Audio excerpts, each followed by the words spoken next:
الحمد للہ وکفی وسلام علی عبادہ الذین اصطفی اما بعد فاعوذ باللہ من الشیطان الرجیم بسم اللہ الرحمن الرحیم وقالت الیہود عزیر ابن اللہ وقالت النصارى المسیح ابن اللہ ذلك قولهم بافواہہم یضائہون قول الذین کفروا من قبل قاتلهم اللہ انا یؤفکون اتخذوا احبارهم ورهبانهم اربابا من دون اللہ والمسیح ابن مریم وما امروا الا ليعبدوا الہا واحدا لا الہ الا هو سبحانہ عما یشرکون یریدون ان یطفئوا نور اللہ بافواہہم وَيَأْبَى اللَّهُ إِلَّا أَن يُتِمَّ نُورَهُ وَلَوْ كَرِهَ الْكَافِرُونَ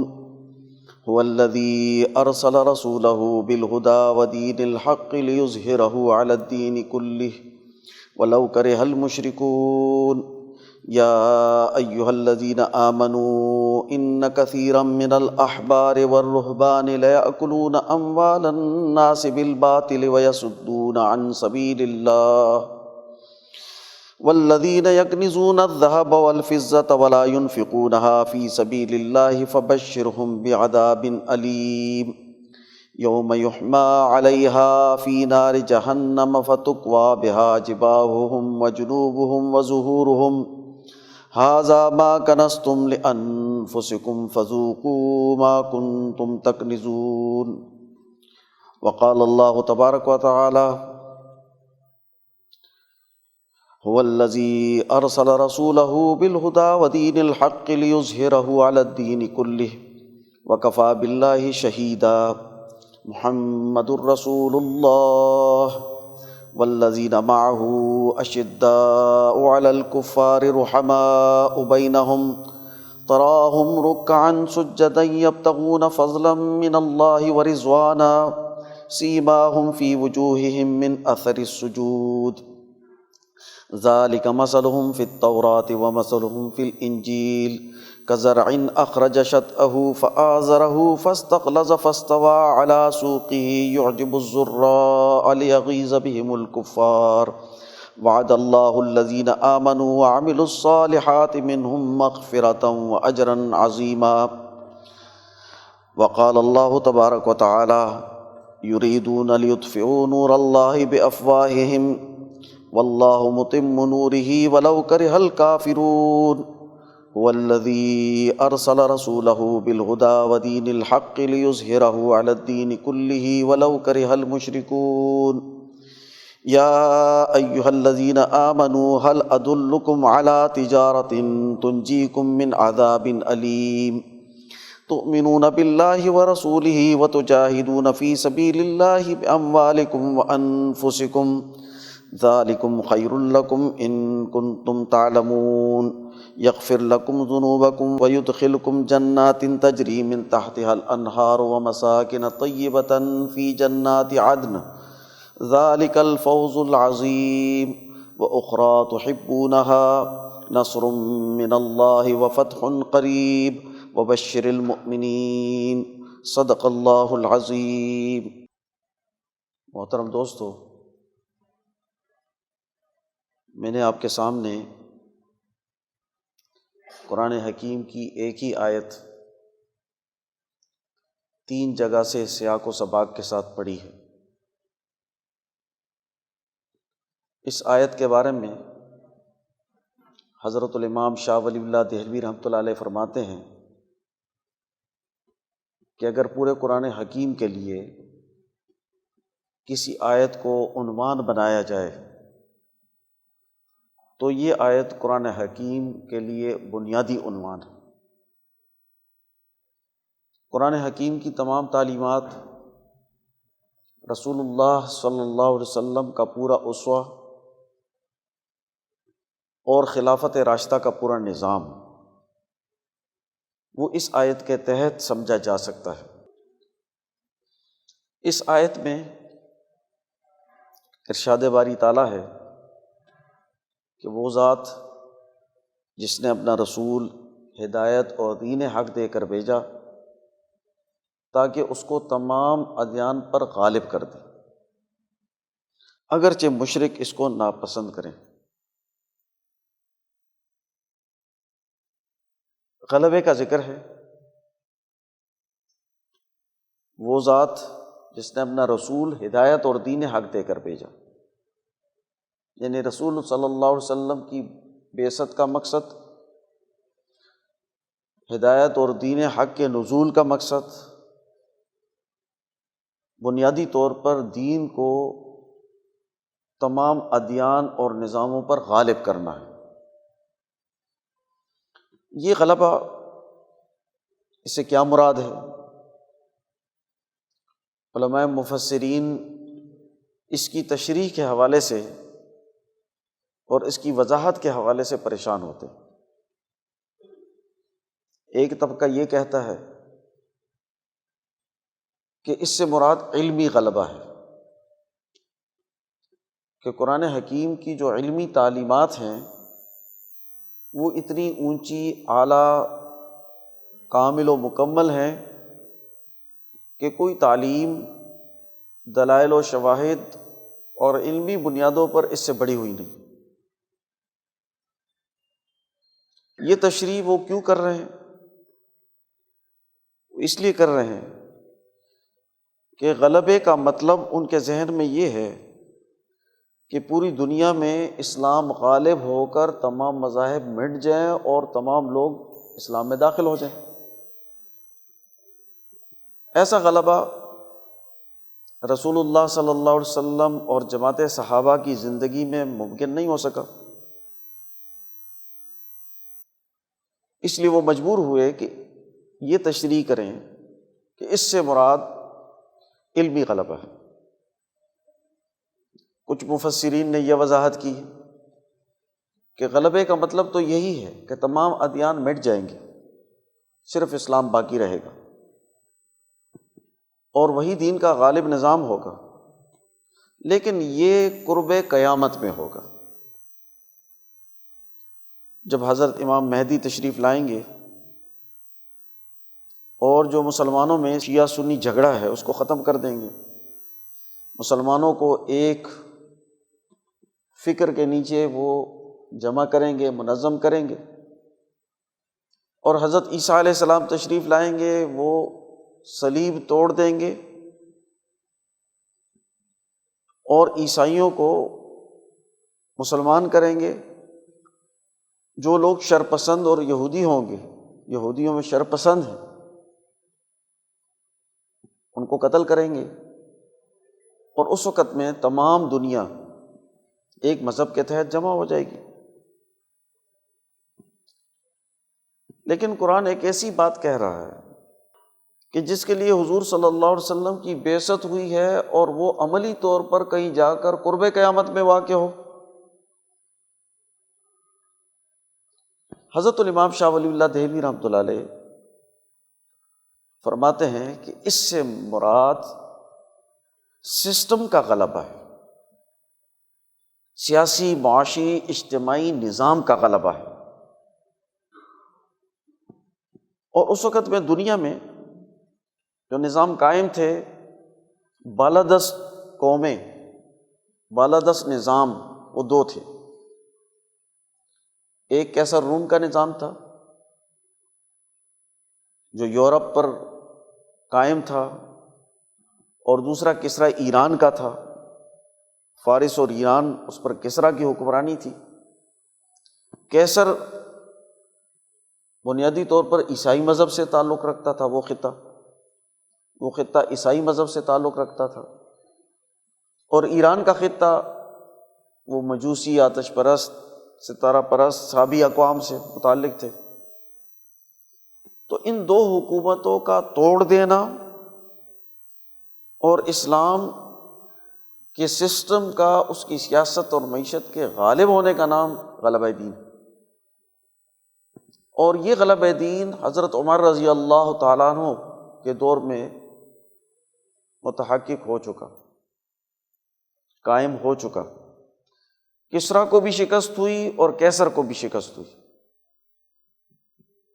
جب بیت المقدس کی چابیاں حضرت عمر رضی اللہ تعالیٰ عنہ کے سپرد کی گئیں تو دونوں طاقتیں شکست کھا چکی تھی، اور پوری دنیا کی تمام طاقتیں اور ممالک جمع ہو کر بھی خلافت راشدہ کا مقابلہ نہیں کر سکتے تھے۔ تو پوری دنیا پر جو غلبہ ہے، سیاسی غلبہ، معاشی اور اجتماعی غلبہ، وہ قائم ہو چکا۔ اس لیے اس آیت کا مصداق قرب قیامت نہیں ہے، وہ تو ہوگا ہی۔ اس غلبے سے مراد وہ ہے جو ذمہ داری رسول اللہ صلی اللہ علیہ وسلم کے سپرد کی گئی اور جماعت صحابہ کو بطور جماعت کے آپ صلی اللہ علیہ وسلم کے اس مشن کی تکمیل کے لیے مبعوث کیا گیا، وہ ذمہ داری انہوں نے پوری کی ہے۔ قرآن حکیم کی یہ آیت 3 صورتوں میں موجود ہے، سورہ توبہ میں، سورہ الفتح میں اور سورہ الصف میں، اور ان تینوں صورتوں میں غلبہ دین کا ذکر ہے، اور اس کی مرکزی آیت یہی ہے۔ امام انقلاب مولانا عبید اللہ سندھی فرماتے ہیں کہ قرآن حکیم کو سمجھنے کے لیے اگر ہم یہ طریقہ اختیار کریں کہ لمبی چوڑی جو تفسیریں ہیں اس سے ہٹ کر صرف ترجمہ قرآن پر غور کریں اور قرآن حکیم کو ہم حل کرنے کی، مربوط کلام کو حل کرنے کی کوشش کریں، تو ہمیں قرآن کا مقصد واضح ہو جاتا ہے۔ یہ آیت جو 3 جگہ بیان ہوئی ہے بغیر کسی لمبی چوڑی تشریح کے، یہ اپنی وضاحت خود کر رہی ہے۔ مثلا سورہ توبہ میں جب یہ آیت بیان ہو رہی ہے تو اس سے پہلے اس بات کا ذکر ہے کہ دنیا میں جو 2 بڑے مذاہب تھے، یہودیت اور عیسائیت، اور یہ غالب قومیں تھیں، ان دونوں کے بنیادی تصورات مسخ ہو چکے تھے۔ یہود کہتے تھے کہ حضرت عزیر علیہ السلام اللہ کے بیٹے ہیں، اور عیسائی کہتے تھے کہ حضرت عیسیٰ علیہ السلام اللہ کے بیٹے ہیں، یعنی اللہ تعالیٰ وحدہ لا شریک، جس کا کوئی شریک نہیں ہے، لم یلد ولم یولد، نہ وہ کسی کی اولاد ہے نہ اس کی کوئی اولاد۔ اللہ تعالیٰ جو غیب الغیب ہے، اس کے ساتھ انہوں نے انسانوں کی صفتیں منسلک کر کے وہ برگزیدہ ہستیاں جس کو امت کی اصلاح کے لیے اللہ تعالیٰ نے مبعوث کیا تھا، اس کو اللہ کا بیٹا قرار دے دیا۔ اللہ تعالیٰ کہتے ہیں یہ ان کے منہوں کی باتیں ہیں، ان کی اپنی گھڑی ہوئی ہیں، ان باتوں کی کوئی اصل نہیں۔ اللہ تعالیٰ ان کو غارت کرے کہ یہ کہاں جا رہے ہیں، اور پھر ان کے سسٹم کو قرآن نے واضح کیا کہ انہوں نے اپنے احبار اور رہبان کو اللہ کو چھوڑ کر رب بنا لیا۔ اتخذوا احبارہم و رہبانہم اربابا من دون اللہ۔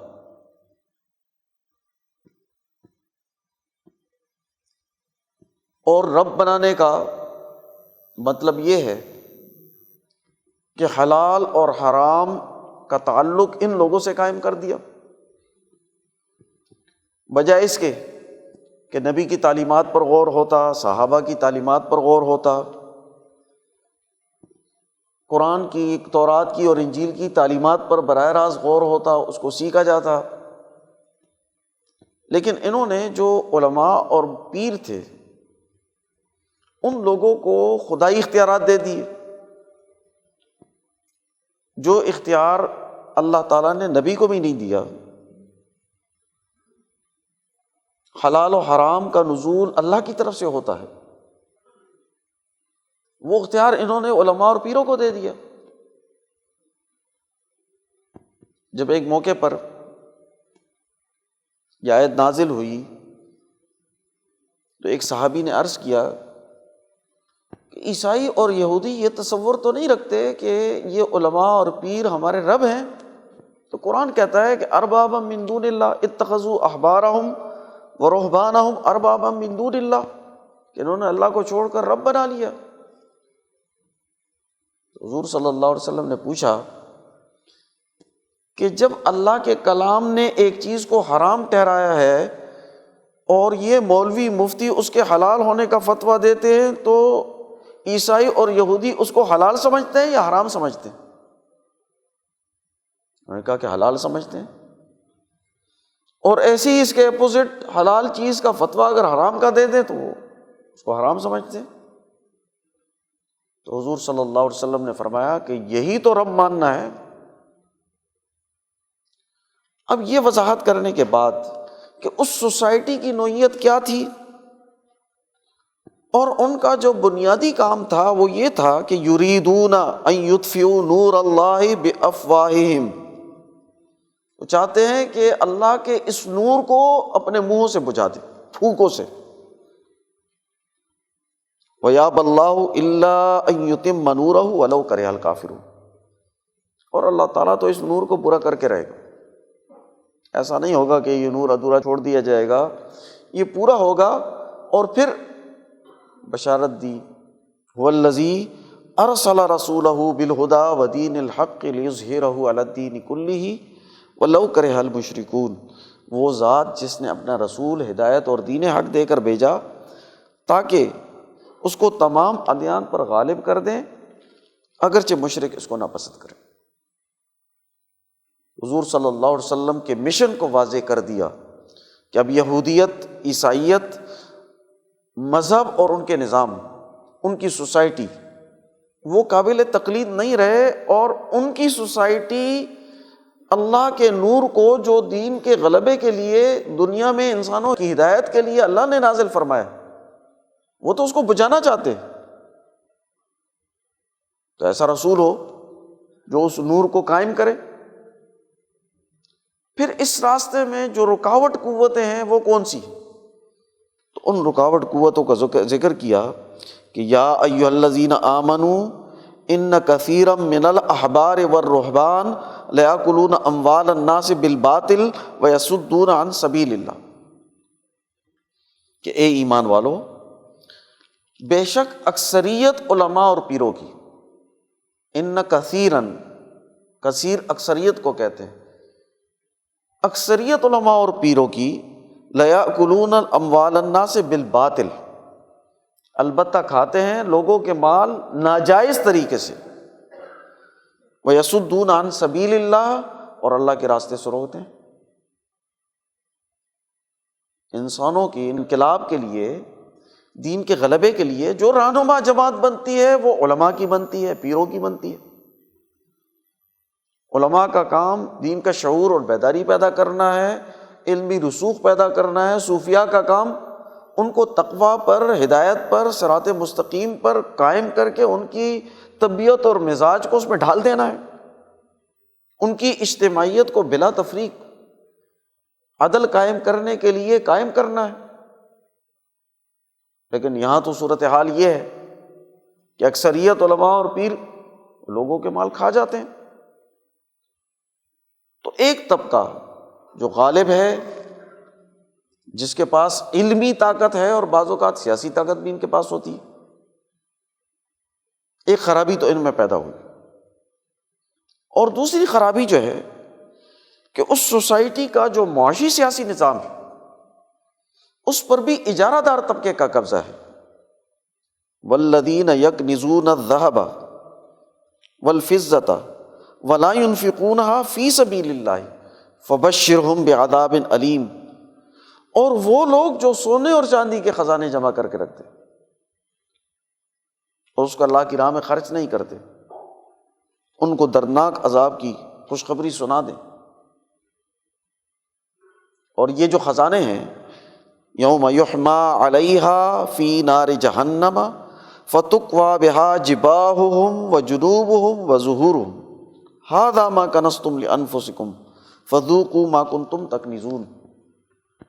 اس سے ان کے پیشانیوں کو، ان کے پہلوؤں کو، ان کی پیٹھوں کو داغا جائے گا، اور فرشتے ان سے کہیں گے یہ ہے وہ تمہاری جمع کی ہوئی دولت۔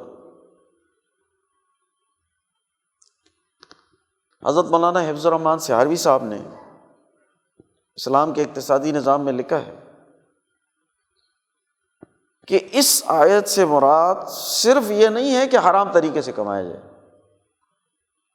وہ دولت جو جائز ذرائع سے بھی کمائی ہے لیکن اجتماع کے جو حقوق اس کے ذمے، اگر وہ حقوق ادا نہ کیے جائے تو یہ بھی کنز کے ذمے میں آتا ہے۔ والذین یکنزون، جو خزانے بناتے ہیں،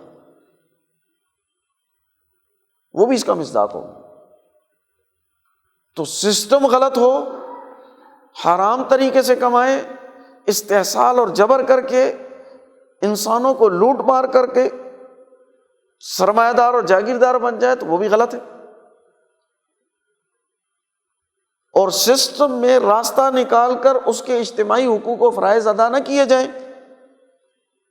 اور سرمایہ داریت اور دولت پیدا کر کے انسانوں کو گمراہی کے راستے پر ڈالا جائے تو یہ بھی غلط ہے۔ حضور صلی اللہ علیہ وسلم کی حدیث ہے کہ ہمیشہ فساد پیدا کرنے والے تین طبقے ہیں: علماء سو، رہبان سو اور ظالم حکمران۔ سب سے زیادہ فساد یہ مچاتے ہیں۔ قرآن حکیم نے ان تینوں طبقوں کا ذکر کر دیا کہ سوسائٹی میں جو فساد مچانے والے لوگ ہیں، جن کے خلاف انقلاب لے کر آنا ہے، وہ علمی اجارہ دار ہیں، وہ سیاسی اور معاشی اجارہ دار ہیں۔ اور جہاں پر سیاسی، معاشی اور علمی اجارہ داری قائم ہو، ظلم کا نظام قائم ہو، اس نظام کو تبدیل کرنا یہ حضور صلی اللہ علیہ وسلم کی بعثت کا مشن ہے۔ لِیُظْہِرَهُ عَلَى الدِّینِ کُلِّهِ۔ تو خرابی بتلا دی کہ سسٹم میں خرابی کہاں پر ہے اور کن خرابیوں کے خلاف جدوجہد کرنی، اور ساتھ ایک اور بات بھی واضح کر دی کہ ٹائٹل اصل نہیں ہے، کردار اصل ہے۔ ٹائٹل احبار اور رہبان وہ تو اچھا ٹائٹل ہے، صاحب علم اور صاحب تقویٰ۔ جو علم کی گدی پر بیٹھے ہوئے ہیں وہ احبار ہیں، اور جو تصوف طریقت اس کی نشست پر بیٹھے ہیں وہ رہبان ہیں۔ ٹائٹل تو اچھے ہیں لیکن ان ٹائٹلوں کا کردار مختلف ہے۔ اس لیے قرآن حکیم نے اور دین نے اس کی دو کیٹیگری کی ہے: علماء حق، رہبان حق۔ علماء سو، رہبان سو۔ بئس العلماء علی باب الامراء، بئس الفقیر علی باب الامیر۔ حضور صلی اللہ علیہ وسلم نے فرمایا بدترین عالم وہ ہیں جو حکمرانوں کے دروازے پر جاتے ہیں، بدترین پیر وہ ہیں جو حکمرانوں کے دروازوں پر جا کر ان کی خوشامد کرتے ہیں۔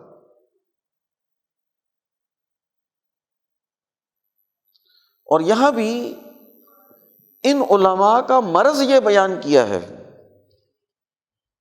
ان کثیرا من الاحبار والرہبان لیأکلون اموال الناس بالباطل۔ علم کو کیوں بیچتے ہیں؟ حکمرانوں کی خوشامد کیوں کرتے ہیں؟ حکمرانوں کے دروازے پر کیوں جاتے ہیں؟ اپنے اس منصب اور مشن کو کیوں چھوڑ دیتے ہیں؟ مال پرستی کی وجہ سے۔ لیأکلون اموال الناس بالباطل، محنت کر کے نہیں کماتے، محنت اور جائز ذرائع کو نہیں اختیار کرتے، ناجائز طریقے سے مال حاصل کرنا چاہتے۔ لوگوں کے قلوب پر ان کی نظر نہیں ہوتی، لوگوں کی جیبوں پر ان کی نظر ہوتی کہ ناجائز طریقے سے لوگوں سے مال کیسے نکالا جائے۔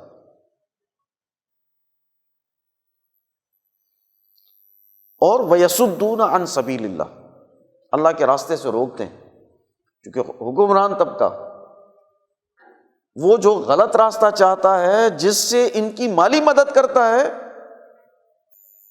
تو ان کے لیے پھر وہ احکامات کو تبدیل کرتے ہیں، تو دین کے غلبے کا درست مشن نہیں بتائیں گے۔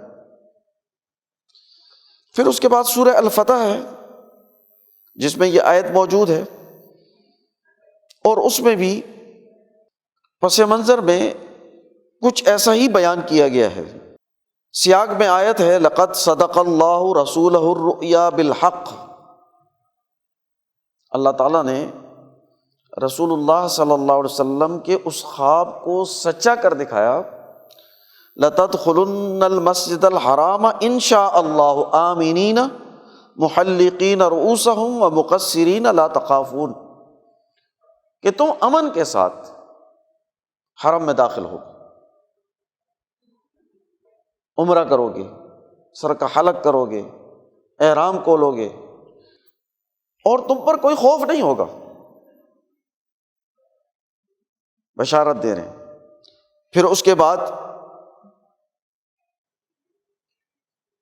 فَعَلِمَ مَا لَمْ تَعْلَمُوا فَجَعَلَ مِن دُونِ ذَلِكَ فَتْحًا قَرِيبًا، اور اس کے علاوہ بھی آپ کو ایک قریبی فتح جو ہے وہ عطا کی جو تم نہیں جانتے تھے۔ پھر فرمایا هُوَ الَّذِي أَرْسَلَ رَسُولَهُ بِالْهُدَىٰ وَدِينِ الْحَقِّ لِيُظْهِرَهُ عَلَى الدِّينِ كُلِّهِ وَكَفَىٰ بِاللَّهِ شَهِيدًا، اور اللہ تعالیٰ بطور گواہ کے کافی ہے غلبہ دین کا ذکر کرنے کے بعد۔ پھر فرمایا محمد الرسول اللہ والذین معہ، محمد الرسول اللہ اور وہ لوگ جو آپ کے ساتھ، یہ ایک جماعت ہے، ایک اجتماعیت ہے۔ آپ صلی اللہ علیہ وسلم کی سیرت اور صحابہ کی سیرت کو الگ الگ نہیں کر سکتے۔ کہیں محمد الرسول اللہ والذین آمنوا معہ کا بھی ذکر ہے، جو ایمان لائے آپ کے ساتھ ہیں، اور پھر اس جماعت کی جو دین کو، یہ غلبے کی جماعت ہے، اس نے دین کو غالب کرنا ہے، اس نے اس مشن کو اختیار کرنا ہے، یہ نمونے کی جماعت ہے۔ اس جماعت کی بنیادی صفتیں کیا ہیں؟ اشداء علی الکفار، قرآن کی اصطلاح میں جو کافر ہے، اور قرآن کافر کا لفظ ان لوگوں کے لیے استعمال کرتا ہے جو حربی کافر ہیں، یعنی الذین کفروا وصدوا عن سبیل اللہ، وہ لوگ جو کافر ہیں، عقیدہ کفر بھی رکھتے ہیں اور دین کے غلبے کے لیے رکاوٹ بھی ہے، اس کو توڑنا چاہتے ہیں۔ اشداء علی الکفار، کافروں پر بہت سخت ہے، ان کا نظریہ بڑا اعلیٰ ہوتا ہے، ان کے کانسیپٹس بہت کلیئر ہوتے ہیں، وہ اپنے دشمن سے کوئی کمپرومائز کی پالیسی نہیں رکھتے، ان کو پتہ ہوتا ہے کہ ہمارا دشمن کون ہے، اس لیے شرح صدر کے ساتھ اس دشمن طاقت کے خلاف سرگرم عمل ہوتے ہیں۔ اشداء علی الکفار، لیکن یہ شدت پسندی ان کا کوئی رویہ نہیں ہے، مزاج نہیں ہے کہ وہ جنگجو ہیں، وہ شدت پسند ہیں، وہ سخت رویے رکھتے ہیں۔ رحماء بینہم، آپس میں انتہائی مہربان ہیں، ایثار کرنے والے ہیں، شفقت محبت کرنے والے ہیں، بچوں کی طرح بالکل نرم دل ہے۔ یہ ان کا کوئی ذاتی مزاج نہیں ہے، بلکہ یہ اس مشن کے لیے اس شدت اور سختی کو اختیار کرتے ہیں جو ظالم مقابل انسانیت کش طبقہ، انسانیت پر مظالم ڈالنے والا ہے، ظلم کرنے والا ہے، اس کے خلاف یہ شدت ہے۔ اشداء علی الکفار رحماء بینہم تراہم رکعا سجدا یبتغون فضلا من اللہ ورضوانا، آپ ان کو رکوع اور سجدے کی حالت میں دیکھتے ہیں، اور پھر آگے کہتے ہیں سیماہم فی وجوہہم من اثر السجود، کہ آپ ان کے چہروں پر سجدوں کے نشانات دیکھیں، اس کے اثرات دیکھیں گے۔ امام شاہ عبد العزیز محدث دہلوی رحمۃ اللہ علیہ، امام شاہ ولی اللہ دہلوی رحمۃ اللہ علیہ کے صاحبزادے، وہ فرماتے ہیں کہ یہ دو رکوع اور سجدہ، یہ ذمہ داریاں قبول کرنے کا نام۔ رکوع کا مطلب یہ ہے کہ انسان اللہ کی طرف سے عائد کی ہوئی ذمہ داریوں کے لیے اپنی کمر کو جھکا دے، جیسے کہ ایک جانور اپنے مالک کے سامنے کمر جھکا دیتا ہے اور وہ انکار نہیں کرتا۔ تو مسلمان بھی رکوع کی حالت میں ذمہ داریوں کو قبول کرنے کے لیے کمر جھکا دیتا ہے، اور سجدہ اس بات کی علامت ہے کہ اس دین کے غلبے کے لیے، اس مشن کی سربلندی کے لیے اگر جان مال اور یہ پوری دنیا قربان کرنی پڑے تو ہم اس کو قربان کرنے کے لیے تیار۔ اس لیے جب پہلا سجدہ کرتا ہے تو اپنی ذات کے علاوہ دنیا کی ہر چیز کو قربان کرنے کا عزم کرتا ہے، اور جب دوسرا سجدہ کرتا ہے تو اس عزم کا اظہار کرتا ہے کہ ہر چیز تو قربان ہے ہی، میری جان بھی اس مقصد کے لیے حاضر، میرا سر بھی کٹنے کے لیے تیار۔ اور یہی جد جہد کا جذبہ اور مشن ان کے ماتھوں اور چہروں سے نظر آتا ہے۔ اور پھر ان کا جو مشن ہے وہ جامع، وہ دو چیزوں پر مشتمل ہے، یبتغون فضلا من اللہ ورضوانا، اللہ کا فضل اور رضامندی کو تلاش کرتے ہیں۔ اور فضل جو ہے سورہ جمعہ میں ارشاد باری تعالیٰ ہے فَإِذَا قُضِيَتِ الصَّلَاةُ فَانتَشِرُوا فِي الْأَرْضِ وَابْتَغُوا مِنْ فَضْلِ اللَّهِ، جب نماز سے فارغ ہو جاؤ تو پھر زمین میں پھیل جاؤ اور اللہ کا فضل تلاش کرو، معاشی خوشحالی، اس کی ترقی، اس کے لیے اسٹرگل اور جد و جہد وہ کرنا، اور فضل میں بڑھوتری، یعنی انسانی سماج کے جو ارتفاقات ہیں، سماجی زندگی ہے، اس کو بھی، اور اللہ کی رضامندی، رضواناً تعلق مع اللہ، اخبات، اس کو بھی وہ اعلیٰ درجے پر فائز ہوتے۔ اور یہ جو مثال ہے یہ تورات میں بیان کی ہے، اور انجیل میں بھی پودے کی مثال دی ہے۔ پھر اس کے بعد سورہ الصف میں یہی آیت نقل کی ہے، ارشاد فرمائی ہے، نازل ہوئی ہے، اور پھر اس کے بعد یہ بتلایا گیا کہ هل ادلکم علی تجارت تنجیکم من عذاب علیم، کیا میں تمہیں ایسی سوداگری بتاؤں جو تمہیں عذاب علیم سے نجات دلا دے؟ یا ایھا الذین آمنوا هل ادلکم علی تجارت تنجیکم من عذاب علیم تؤمنون باللہ ورسولہ وتجاہدون فی سبیل اللہ باموالکم وانفسکم۔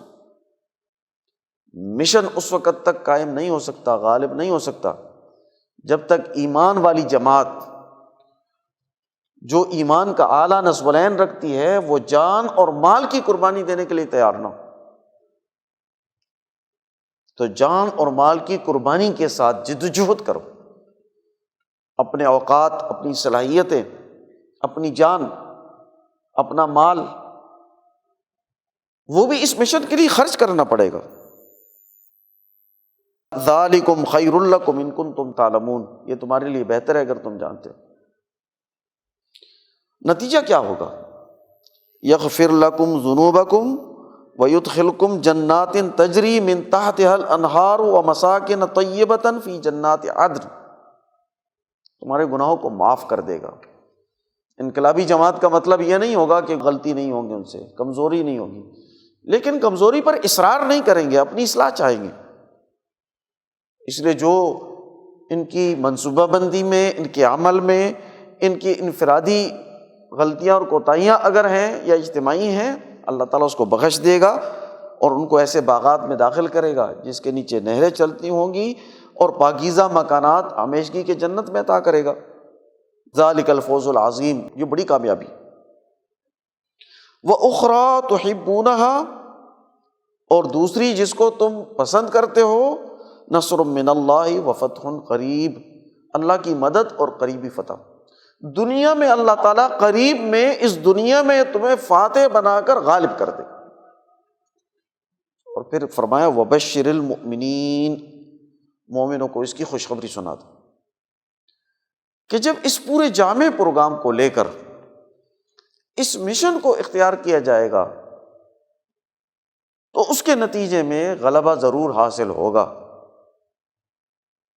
جب ہم ان آیات کے سیاق و سباق کو دیکھتے ہیں تو معلوم ہوتا ہے کہ حضرت الامام شاہ ولی اللہ دہلوی رحمۃ اللہ علیہ نے جو ارشاد فرمایا وہ اسی کی روشنی میں کہ غلبے سے مراد سیاسی اور اجتماعی غلبہ، اور وہ غلبہ حضور صلی اللہ علیہ وسلم کی جد و جہد سے اس کی جماعت تیار ہوئی، اور آپ کی جماعت نے پھر اس کی تکمیل کرتے ہوئے خلافت راشدہ میں قیصر روم اور کسریٰ ایران کے نظاموں کو سرنگو کر کے ان کو توڑ کر دین حق کو غالب کیا۔ اور اب بھی قیامت تک مسلمانوں کے ذمے رسول اللہ صلی اللہ علیہ وسلم اور جماعت صحابہ کا جو اتباع کرنے کا فرض ہے وہ یہی ہے کہ غلبہ دین کے نظریے سے دین کے غلبے کی جدوجہد کر کے غالب ظالم باطل نظاموں کو توڑا جائے اور عدل کے نظام کو قائم کیا جائے۔ اللہ تعالی ہمیں سمجھنے کی، شعور حاصل کرنے کی اور دین کو غالب کرنے اور اس کے لیے تنظیم اور طاقت پیدا کرنے کی توفیق عطا فرمائے۔ وما علینا الا البلاغ۔